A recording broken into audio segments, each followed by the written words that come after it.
चलिए, good morning to all of you. Environmental studies में हम लोग अब चैप्टर फर्स्ट शुरुआत कर रहे हैं, इंट्रोडक्शन। इन्वायरमेंटल स्टडीज में इंट्रोडक्शन देखेंगे। इस चैप्टर में काफ़ी कुछ देखने को मिलेगा आपको, ठीक है।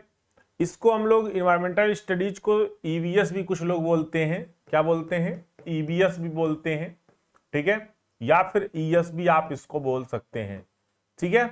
तो इन्वायरमेंटल स्टडीज से क्वेश्चन काफी बनते हैं और अच्छा खासा ये पेपर भी है, थ्योरेटिकल पूरा। आइए चैप्टर फर्स्ट स्टार्ट करते हैं, इंट्रोडक्शन। इसमें सबसे पहले एक टर्म है, आपको समझ देखते हैं हम लोग, पारिस्थितिकी। पारिस्थितिक क्या है, इकोलॉजी क्या है? इकोलॉजी हमें समझना बहुत जरूरी है। जैसे आप लोग अलग अलग चीजों को पढ़ने के लिए, अध्ययन करने के लिए हम लोग अलग अलग शब्द का इस्तेमाल करते हैं, बोलते हैं अलग अलग, उसी तरह से हम लोग जो है पारिस्थितिकी को यानी कि इकोलॉजी को यह भी यहाँ पर बोलेंगे। ये क्या है? एक साइंस का ही एक ब्रांच है। किसका ब्रांच है? साइंस का ही, यानी कि विज्ञान की ही एक क्या है, ये शाखा होती है, जिसमें हम लोग क्या करते हैं, किसी भी एक प्रकार के या फिर किसी भी अन्य प्रकार के भी जीवों के साथ संबंध क्या है, या जीवों से पर्यावरण का क्या संबंध है, इसी के बारे में इसमें क्या किया जाता है, अध्ययन किया जाता है, ठीक है। तो इसमें हम लोग क्या करते हैं कि जिसमें एक प्रकार के या फिर विभिन्न प्रकार के जीवधारी क्या होते हैं, जैसे मनुष्य। मनुष्य क्या है? ये मनुष्य जो होते हैं ये जीवधारी हैं। क्या है? इनके अंदर जीव होता है, ये जीवधारी होते हैं। मनुष्य के साथ साथ जो जानवर होते हैं, जानवर भी क्या हैं? जीवधारी हैं। किसी भी प्रकार के जानवर जो होते हैं जिनके अंदर जीव होता है, उसको हम लोग जीवधारी कहते हैं, ठीक है। तो विभिन्न प्रकार के जीवधारी या फिर जीवधारी से एक दूसरे जीवधारी के बीच, या फिर कह सकते हैं कि जीवधारी और पर्यावरण के बीच जो उनके संबंध हैं, उन सभी का जो अध्ययन किया जाता है, उसको हम लोग इकोलॉजी कहते हैं। इकोलॉजी का मतलब ही यही है कि एक जीवधारी से विभिन्न प्रकार के जीवधारियों के बीच संबंध, या फिर एक ही प्रकार के जीवधारियों के बीच संबंध, या फिर जीवधारियों से पर्यावरण के बीच संबंध का जो अध्ययन होता है, अध्ययन करते हैं जिसका, उसको ही हम लोग इकोलॉजी या फिर पारिस्थितिक कहते हैं। दूसरा डेफिनेशन इसका लिख सकते हैं कि जीवधारियों एवं पर्यावरण के संबंध में उनकी आपसी संबंधों का विस्तारित अध्ययन ही क्या कहलाता है, जो है अध्ययन कराने वाली शाखा इकोलॉजी है, ठीक है। तो अब आपको समझ में आ चुका होगा कि हमारा इकोलॉजी क्या है। इकोलॉजी का मतलब सिर्फ यही है कि एक ही प्रकार के जीवधारी हों या फिर अलग अलग विभिन्न प्रकार के जीवधारी हों, जैसे कि मनुष्य, जानवर, इस तरह से सांप, बिच्छू, ये सब क्या है, ये सभी जीवधारी हैं, ठीक है। तो इनके बीच क्या संबंध है, या फिर जीवधारी और पर्यावरण के बीच क्या संबंध है, इन्हीं के संबंधों का ही अध्ययन क्या किया जाता है, इकोलॉजी के अंतर्गत किया जाता है, ठीक है। इकोलॉजी आपका क्या है, आपको समझ में आ गया होगा। अभी भी किसी को डाउट है इकोलॉजी में? पारिस्थितिक किसी को डाउट है अभी भी इकोलॉजी में? बताइए, अगला टॉपिक पे चले। समझ में आया? बता दीजिए, तब तो हम आगे बढ़े फटाफट। आप लोग रिप्लाई बहुत लेट करते हो, क्या बात है भाई? नहीं समझ में आ रहा है? नहीं समझ में आ रहा है इकोलॉजी क्या है? चलिए ठीक है, आगे अब हम लोग देखते हैं परितंत्र या फिर पारिस्थितिकी तंत्र। उसी से ये बना हुआ है आपका पारिस्थितिक से। तो ये क्या है आपका परितंत्र, या फिर इसको हम लोग क्या बोलते हैं, पारिस्थितिकी तंत्र या फिर इकोसिस्टम। इकोलॉजी से ही आपका इकोसिस्टम बनता है। इकोलॉजी से ही क्या होता है, इकोसिस्टम बनता है। आखिर इकोसिस्टम क्या है, इसको थोड़ा सा हमें समझना है। तो ये सब डेफिनेशन पढ़ने से पहले थोड़ा सा हम लोग डिटेल में चलते हैं और देखते हैं कि इकोसिस्टम हमारा कैसे बनता है, ठीक है। देखिए इकोसिस्टम कैसे बनेगा, जरा देखिएगा कि हमारे क्या होते हैं, जैसे जो मनुष्य हैं, मनुष्य होते हैं, ठीक है। ये क्या है आपके, ये मनुष्य हैं, ठीक। ये क्या है आपके, मनुष्य हैं। तो ये क्या है आपके, जीवधारी हो गए कि नहीं हो गए, बताइए। मनुष्य क्या है, जीवधारी हुए या नहीं? ठीक है, मनुष्य क्या हो गए, जीवधारी हो गए। अब ये एक मनुष्य है, एक जीवधारी है। अभी ये कई मनुष्य अगर मिल जाए तो क्या कहे जाएंगे उनकी, उनकी ये कहे जाएंगे कि हाँ भाई इनकी जनसंख्या जो है वो बढ़ गई। यही कहे जाएंगे कि इनकी जनसंख्या क्या हुई, बढ़ गई ना, इनकी जनसंख्या क्या हुई, बढ़ गई। एक से अधिक हो गए हैं तो ये क्या कही जाएगी, ये जनसंख्या कही जाएगी, मनुष्य की जनसंख्या हो गई या जीवधारियों की जनसंख्या हो गई। ठीक है, यही बोलेंगे।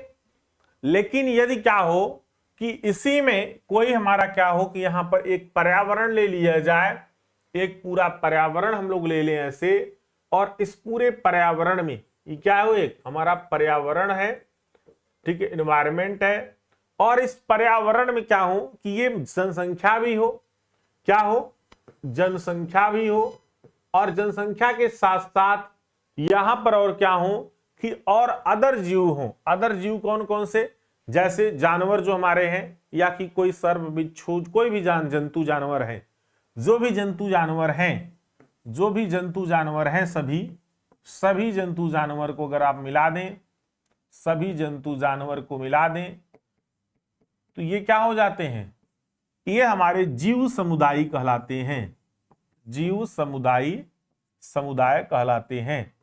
ठीक है, क्या कहलाते हैं, जीव समुदाय कहलाते हैं।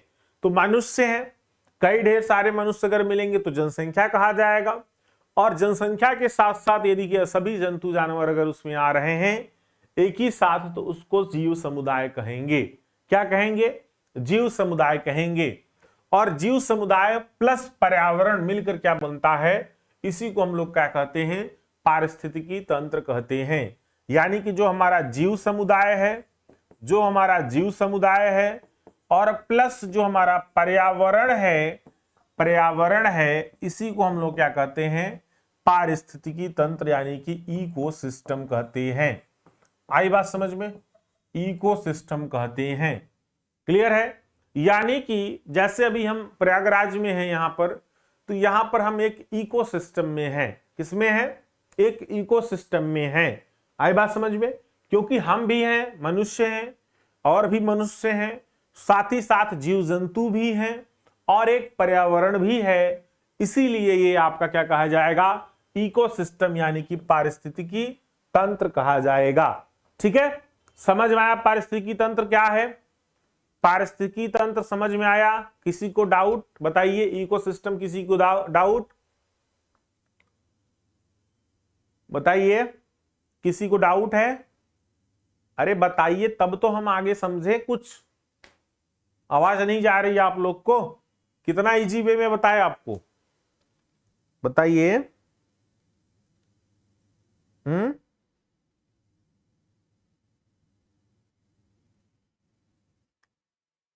बताइए, पारिस्थितिकी तंत्र क्या है आपका, जीव समुदाय प्लस पर्यावरण इक्वल टू इकोसिस्टम, या फिर आपका जो है पारिस्थितिकी तंत्र। ध्यान समझिए फिर से एक बार, मनुष्य जो है, मनुष्य होते हैं आपके सिंगल एक व्यक्ति को क्या कहेंगे, हम लोग मनुष्य कहेंगे। और कई अगर मनुष्य मिल जाते हैं तो एक जनसंख्या कहा जाने लगता है ना। और अगर जनसंख्या के साथ साथ सभी जीव जंतु प्लस सभी जीव जंतु भी अगर हैं, जानवर भी हैं, जंतु जानवर हैं, तो इसको हम लोग क्या कहेंगे, जीव समुदाय कहते हैं। और यदि ये पूरे पर्यावरण में अगर ये सभी रहते हैं तो उसको हम लोग क्या कहेंगे, इकोसिस्टम या फिर पारिस्थितिकी तंत्र कहते हैं। क्लियर है, क्लियर है, आगे बढ़े। चलिए अब आगे यहां पर अगर हम कहें इसके एक डिफिनीशन अगर आप लिखना चाहें तो ये डिफिनीशन भी यहां पर लिख सकते हैं। इसी के तौर पर इसका एक अलग डिफिनीशन लिख सकते हैं कि मानव के द्वारा, यहां पर लिखिए, मानव के द्वारा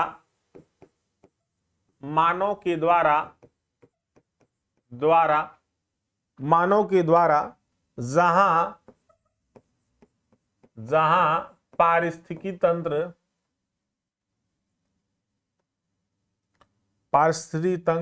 पारिस्थितिकी तंत्र नहीं, ये डिफिनीशन मत लिखिए, डिफिनीशन तो है ना आपके पास, डिफिनीशन तो है आपके पास, ठीक है, वो डिफिनीशन मत लिखिए। हाँ, डिफिनीशन तो है आपके पास। चलिए तो देखिए, किसी सीमित क्षेत्र में या किसी सीमित क्षेत्र के जीवित समुदाय भौतिक पर्यावरण के बीच क्रिया प्रतिक्रिया के संबंधों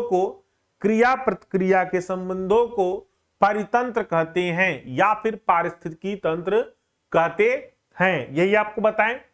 अब यहां पर आप ये देखेंगे कि इनके बीच क्रिया प्रतिक्रिया होती रहती है, इनके बीच पर्यावरण में क्रिया प्रतिक्रिया होती रहती है। क्रिया प्रतिक्रिया का मतलब यह है कि जैसे हम कोई क्रिया कर रहे हैं, ठीक है, या कोई प्रतिक्रिया कर रहे हैं, ठीक, कोई जानवर है उसको मार रहे हैं, भाग रहा है, दौड़ रहा है, चल रहा है, तो क्रिया प्रतिक्रिया होता रहता है, ठीक है, क्रिया प्रतिक्रिया होता रहता है, तो जनसंख्या प्लस सभी जंतु जानवर उसमें आ जाएंगे। तो यहां पर वही चीज कहा जा रहा है कि यहां पर वही चीज कहा जा रहा है कि किसी सीमित क्षेत्र के जीवित समुदाय या भौतिक पर्यावरण के बीच क्रिया प्रतिक्रिया के संबंधों को परितंत्र या पारिस्थितिकी तंत्र कहते हैं। परितंत्र एक प्राकृतिक इकाई है जिसमें किसी विशेष महत्व वातावरण के सभी जीवधारियों अर्थात पौधे, जानवर आदि अपने पर्यावरण के साथ अंतर क्रिया करके एक संपूर्ण जैविक इकाई बनाते हैं, जिसमें वे अपनी आवास, अपने रहने के लिए, भोजन के लिए, अन्य जैविक क्रियाओं के लिए एक दूसरे पर निर्भर होते हैं। इकोसिस्टम ही एक ऐसा बना हुआ है, ऐसा ये इकोसिस्टम है कि जिसमें एक दूसरे पर लोग क्या होते हैं, निर्भर होते हैं। जैसे हम क्या हैं, हम जो है मान लीजिए कि हम तो भाई वैसे शाकाहारी तो ही हैं, तो शाकाहारी वैसे सर्वाहारी मनुष्य होता है, वो मांस भी खाता है और जो है हरी सब्जियां भी खाता है, यानी कि वो शाकाहारी मांसाहारी दोनों होता है, तो सर्वाहारी है मनुष्य। तो अब क्या है कि मान लीजिए कि हम पेड़ पौधे से क्या कर रहे हैं, अनाज खा रहे हैं, या फिर हम लोग डायरेक्टली घास फूस तो खाएंगे नहीं, जानवर खाते हैं घास फूस, हम लोग क्या करते हैं कि धनिया खाते हैं, पालक खाते हैं, सब्जियां खाते हैं, तो ये क्या है, हमारे हरे पौधे हैं। अब ये प्रकाश संश्लेषण की वजह से क्या हो रहे हैं, इनका उत्पादन हो रहा है और हम लोग इसको खा रहे हैं, ठीक। फिर हम लोग क्या होंगे, मृत हो जाएंगे। हम लोग क्या करेंगे, मृत होने के बाद कहीं पर हम लोग तो ऐसे जला देते हैं, कहीं कहीं पर गाड़ दिया जाता है, तो वो जो है सूक्ष्म जीव का भी भोजन बन जाता है, इसीलिए लोग गाड़ते भी हैं। इसी तरह से कोई जानवर है, वो घास चर लेगा, बकरी है, गाय है, भैंस है, वो चरेगा, और चरेगा तो उसको क्या होगा, खाद्य पदार्थ भोजन वहां से मिल जाएगा। जब उसको भोजन मिल जाएगा, ठीक है, और जो हमारे पौधे हैं, हरे पौधे, उनको कहां से भोजन मिलेगा, उनको सूर्य की रोशनी से, प्रकाश संश्लेषण से भोजन मिल जाएगा। अब वहां से वो खाएंगे, वो कौन, जो हमारे गाय भैंस हैं इस तरह के। अब जब वो उनकी डेथ होगी, वो मृत होंगे, तो उसमें उनको सूक्ष्म जीव उनके लिए भोजन बन जाएगा, ठीक है। तो इस तरह से जो है एक दूसरे पर सभी क्या है, जीवधारी डिपेंडेंट होते हैं, और ये सभी जो है इकोसिस्टम में ही रहते हैं, ठीक है, इकोसिस्टम में ही ये सभी रहते हैं। आई बात समझ में। तो इकोसिस्टम क्या है, अब यहां पर देखिए परितंत्र के जो घटक हैं, इकोसिस्टम आप कंपोनेंट, तो दो तरह के परितंत्र यानी इकोसिस्टम के घटक हैं। यहां पर जरा देखिए, एक अजैविक घटक होता है, दूसरा होता है जैविक घटक। ये दोनों जैविक घटक क्या, अजैविक घटक और जैविक घटक, ये दोनों मिलकर क्या बनते हैं, इकोसिस्टम बनते हैं। इकोसिस्टम बनते हैं यानी कि इसके दोनों के कंपोनेंट हैं, ये दोनों कंपोनेंट हैं इकोसिस्टम के, ठीक है। तो अगर अजैविक घटक की बात करें, अजैविक घटक ऐसे घटक होते हैं जो कि ये क्या है, ये हमारे जो है निर्जीव हैं, इनका कोई, इसमें जीव का कोई रोल नहीं होता है, यानी जीवधारियों का इसमें कोई रोल नहीं होता है, इसमें जीवधारियों का कोई रोल नहीं होता है। क्या इसमें जीवधारियों का कोई रोल होगा, कोई रोल नहीं होगा जीवधारियों का। जैविक घटक ऐसे घटक होते हैं जिसमें जीवधारियों का क्या होता है, रोल होता है, जीवधारियों का क्या होता है, रोल होता है इसमें, ठीक है। अब ये जो अजैविक घटक हैं, इसमें अजैविक में जैसे हमारे कुछ प्राकृतिक कारक हैं। प्राकृतिक कारक में क्या होता है, तापमान है, टेम्परेचर है, आर्द्रता है, प्रकाश है, वायुमंडलीय दाब है। अकार्बनिक पदार्थ की अगर बात करते हैं, इसमें हमारे H2O जो कि पानी है, ऑक्सीजन है, नाइट्रोजन है, ठीक है, और कार्बनिक पदार्थ है, प्रोटीन है, वसा है। लेकिन ध्यान रहे कि जो भी जैविक घटक हैं वो जीवधारी, जैसे जीवधारियों क्या होगा, वहां पर जैविक घटक है, इस पर डिपेंडेंट है, ठीक है। अजैविक घटक जो जीवधारियां क्या होते हैं, इसमें नहीं रहते हैं, उसमें जीवधारियां आएंगे। अब इसमें जरा देखिए क्या एक चीज संबंध क्या है कि जो जैविक घटक हैं वो अजैविक घटक पर डिपेंडेंट होते हैं। किस पर डिपेंडेंट होते हैं? अजैविक घटक पर जैविक घटक डिपेंडेंट होते हैं। कैसे डिपेंडेंट होंगे जरा देखिए, कैसे ये डिपेंडेंट, कैसे ये निर्भर होते हैं, इसको जरा समझने की बात है। जैसे मान लीजिए जो जीवधारी है, अगर हम अभी सिर्फ पानी की बात करें, देखिए पानी का भी एक रोल है ना, ऑक्सीजन का भी एक रोल है। अगर ऑक्सीजन नहीं रहेगा तो क्या कोई जीवधारी जीवित रहेगा? नहीं रहेगा, सांस ही नहीं ले पाएगा। पानी अगर रहेगा तो पीने की आवश्यकता उसको पड़ती है, नाइट्रोजन की आवश्यकता पड़ती है, कार्बनिक पदार्थ में प्रोटीन वसा की जरूरत पड़ती है। तो कार्बनिक पदार्थ और अकार्बनिक पदार्थ भी जैविक घटक के लिए महत्वपूर्ण हैं, ठीक है, या जैविक जीवधारियों के लिए महत्वपूर्ण हैं। अब जीवधारियों के लिए अगर बात करते हैं, यहां पर जो है सबसे पहले तापमान, टेम्परेचर की बात करें, जो है कारक की बात करें, टेम्परेचर भी एक अहम रोल है। टेम्परेचर क्या होता है कि जो भी जीवधारी होते हैं उनके लिए भी एक बहुत जगहों पर टेम्परेचर का रोल है। जैसे अगर बात करें लैंगिकता में, जो लैंगिकता है, अगर मान लीजिए मनुष्य की देखी जाए तो टेम्परेचर की वजह से बहुत रोल है इसका। जिस क्षेत्र में टेम्परेचर अधिक होता है वहां के लोग क्या होते हैं? जल्दी युवा हो जाते हैं, दाढ़ी मूछें जल्दी आ जाती हैं। ये टेम्परेचर की वजह से, मौसम अगर गर्म जिस क्षेत्र में है वहां पर लोग जल्दी से क्या होंगे? युवा हो जाएंगे, ठीक है, बच्चे से। जहां पर टेम्परेचर कम है, हमेशा कम रहता है, जैसे रसिया वगैरह में टेम्परेचर हमेशा ठंडा रहता है, वहां के लोग क्या होते हैं? बहुत देर से युवा होते हैं, ठीक है। तो ये टेम्परेचर का भी फर्क पड़ता है जीवधारियों पर। दूसरा अगर बात करते हैं कि टेम्परेचर का, तो यहां पर ये जो टेम्परेचर का रोल है वो जो है जब हमारे, देखिए तापमान के भी आधार पर हमारे जीवधारियों को वर्गीकृत किया गया है। तापमान के आधार पर एक है हमारा विषम तापी जीवधारी और एक होता है समतापी जीवधारी। ध्यान समझिएगा, शब्दों को लिख नहीं रहा हूं लेकिन चीजों को समझिएगा।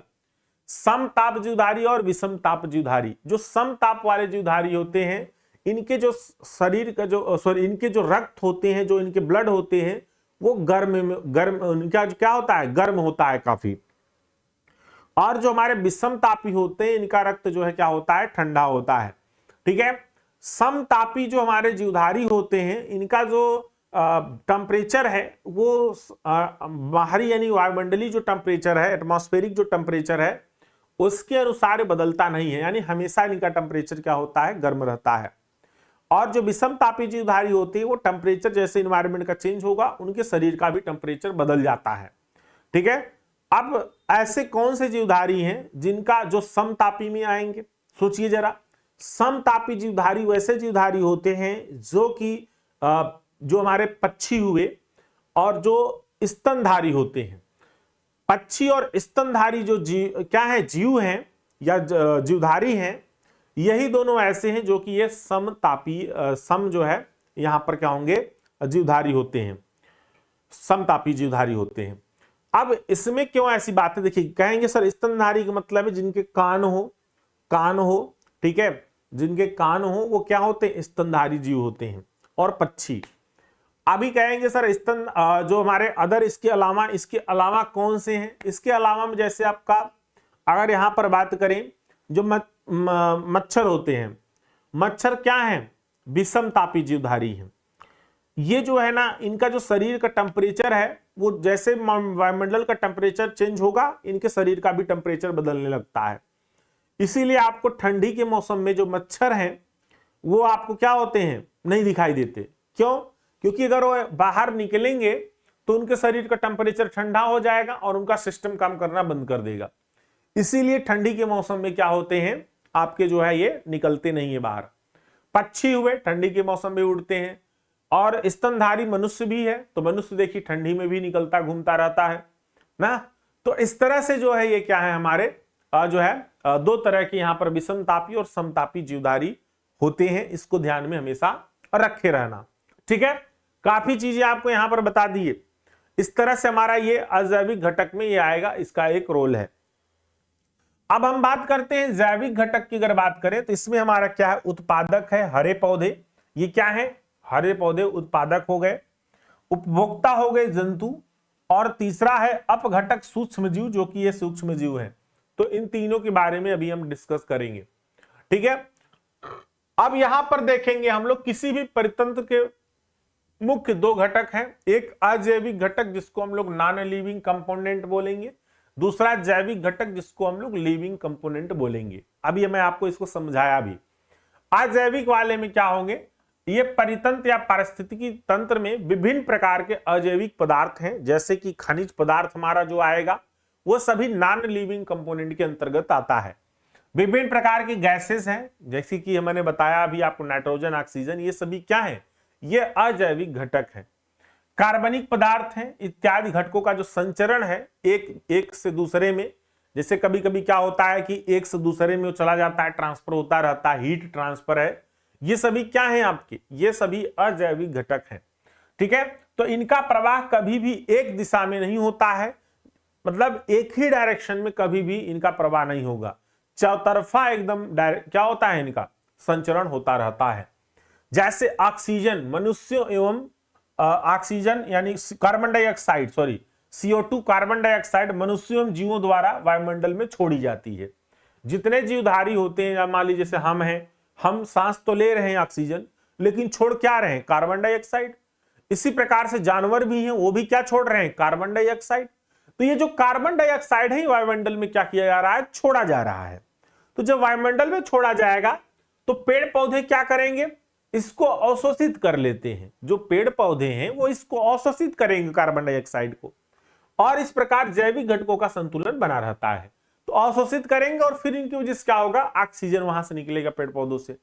तो पेड़ पौधे से क्या होता है, ऑक्सीजन वहां पर ज्यादा निकलता है और हम लोग कार्बन डाइऑक्साइड छोड़ते हैं। तो एक जीवधारी दूसरे जीवधारी पर डिपेंडेंट हो गए। ठीक है, इस प्रकार से बहुत सारी चीजें जो है हमारी क्या होते हैं, एक दूसरे पर डिपेंडेंट रहते हैं। आगे हम बात करेंगे जैविक घटक की अगर बात करें, लिविंग कंपोनेंट की अगर बात करें, तो किसी परितंत्र का यह एक महत्वपूर्ण घटक है जिसमें निम्न प्रकार को इसको विभाजित करते हैं। पहला है प्रोड्यूसर, जिसको हम लोग उत्पादक कहते हैं, जो उत्पादन करता है। उपभोक्ता कंज्यूमर है, और डीकंपोजर यानी कि यहां पर अपघटक है। मनुष्य क्या है, मनुष्य जो है, मनुष्य क्या है आपके, ये जो है कंज्यूमर भी है। ठीक है, ये कंज्यूमर होते हैं, उपभोक्ता होते हैं। ठीक है, जैसे यहां पर जरा देखिए हरे पौधे, अब ये जो हरे पौधे होते हैं ये उत्पादक हैं। सूर्य की रोशनी जब इन पर पड़ती है तो प्रकाश संश्लेषण द्वारा इनको भोजन मिल जाता है हरे पौधों को, और ये हरे हरे हो जाएंगे, बड़े बड़े हो जाएंगे। इनका उपभोग कौन करेगा, इनका प्राथमिक उपभोग किया जाता है किसके द्वारा, ये जो है जानवर के द्वारा किया जाता है, या फिर मनुष्य के भी द्वारा किया जाता है। किसके द्वारा, जानवर या मनुष्य के द्वारा इनका उपभोग कर लिया जाता है हरे पौधों का। ठीक है, उसके बाद फिर क्या होता है, जानवर को जो है या जंतु जानवर को क्या होते हैं, ये द्वितीयक उपभोक्ता, जैसे कि ये मनुष्य है, मनुष्य इसमें भी आता है, ध्यान रखिएगा, मनुष्य इसमें भी आएगा, इसमें भी आएगा। मनुष्य हरा सब्जी भी खाता है, और मनुष्य जो है मुर्गा भी खाता है, बकरा भी खाता है ना। मनुष्य खाता है कि नहीं खाता है, बताइए, झूठ बोल रहे हैं तो बताइएगा। बकरा भी खाता है और मुर्गा भी खाता है। तो इसका मतलब है द्वितीयक उपभोक्ता है मांसाहारी, या फिर सर्वाहारी भी कर सकते हैं। ठीक है, तृतीयक उपभोक्ता क्या है कि जो ये क्या करे, उल्टा बता दिए क्या, हाँ कोई बात नहीं। ठीक है, तो यहां पर क्या है जरा देखिए, ये क्या होगा, मनुष्य इसको खाएगा, यानी कि ये जानवर उसको भी खाएगा। यहां पर भी आपका जानवर आ जाएगा, और यहां पर आपका तृतीयक वाले में भी आपका जैसे शेर है, चीता है, ये सभी क्या है आपके, इन सबको खा सकते हैं। ठीक है, इनका भोजन यही है। आई बात समझ में। इस प्रकार से ये हमारे क्या है, तृतीयक उपभोक्ता शेष हो गए मांसाहारी। और जब इन सभी क्या होते हैं, इनका मृत होता है इन सभी का, तो ये मृत अवशेष जो है यहां पर पड़ेगा। तो यहां पर जो सूक्ष्म जीव हैं वो इनको खा जाएंगे, मृत अवशेष को। ठीक है, तो ये अब घटक हो जाएगा, तो सूक्ष्म जीव को भी। अब यहां पर देखिए, यहां पर क्या होता है, यहां पर क्या होता है, ये इस पर डिपेंडेंट हो गए। सूक्ष्म जीव को भोजन कहां से मिलेगा, मृत अवशेष से मिलेगा। मृत अवशेष कहां से मिलेगा, हरे पौधे से भी मिल जाएगा, प्राथमिक उपभोक्ता से मिल जाएगा, द्वितीयक उपभोक्ता से मिल जाएगा, और तृतीयक उपभोक्ता से भी मिल जाएगा मृत अवशेष। मृत अवशेष जो यही सब डेथ होती है वही सबसे आएगा। अब यहां पर क्या होता है कि जो तृतीयक उपभोक्ता है ये किस पर डिपेंडेंट होता है, द्वितीयक पर, द्वितीयक डिपेंडेंट होता है प्राथमिक पर, और प्राथमिक डिपेंडेंट होता है हरे पौधे पर, और हरा पौधा डिपेंडेंट होता है सूर्य पर। तो ये पूरा इकोसिस्टम बना हुआ है। इकोसिस्टम में सभी जो जीवधारी हैं वो एक दूसरे पर क्या होते हैं, डिपेंडेंट होते हैं। ठीक है, ये सभी डिपेंडेंट होते हैं। आई बात समझ में, क्लियर है?